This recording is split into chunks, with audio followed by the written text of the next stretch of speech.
بسم اللہ الرحمن الرحیم۔ السلام علیکم۔ پانی کا ایک ننھا سا قطرہ بادل سے ٹپکا اور دریا میں آن گرا۔ اس ننھے قطرے نے جب دریا کی وسعت اور گہرائی کا اندازہ کیا تو اسے اپنی ذات نہایت حقیر محسوس ہوئی۔ وہ سوچنے لگا کہ اتنے بڑے دریا کے مقابلے میں بھلا میری کیا ہستی ہے۔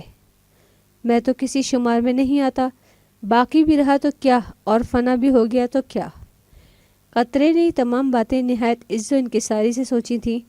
ایک صدف نے اسے منہ کھول کر اپنے اندر کر لیا اور پھر اس کی پرورش کر کے اسے ایک قیمتی موتی بنا دیا۔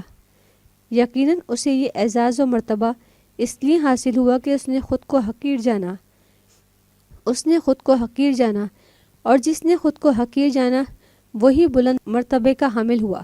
حاصل کلام حضرت شیخ سعدی رحمۃ اللہ علیہ اس حکایت میں عز و انکساری کے متعلق بیان کرتے ہیں، اور جو عاجزی کے ساتھ رہتا ہے وہ یقیناً اللہ عز و جل کے قرب کا حقدار ٹھہرتا ہے، اور عاجزی اللہ عز و جل کو بہت پسند ہے۔ معراج کی شب حضور پاک صلی اللہ علیہ وآلہ وسلم جو تحفہ اللہ عز و جل کی بارگاہ میں لے کر گئے وہ عاجزی کا تحفہ ہی تھا۔ ایسی ہی مفید معلومات کے لیے آپ ہمارے چینل کو سبسکرائب اور ساتھ ہی بیل آئیکن کو پریس کریں تاکہ ہر نئی آنے والی ویڈیو آپ لوگوں کو فوری طور پر ملتی رہے۔ اگر ہماری ویڈیو پسند آئی ہو تو آپ اپنے دوستوں اور احباب کے ساتھ ضرور شیئر کریں۔ آنے والی نئی ویڈیو تک ہم آپ سے اجازت چاہتے ہیں۔ اللہ حافظ۔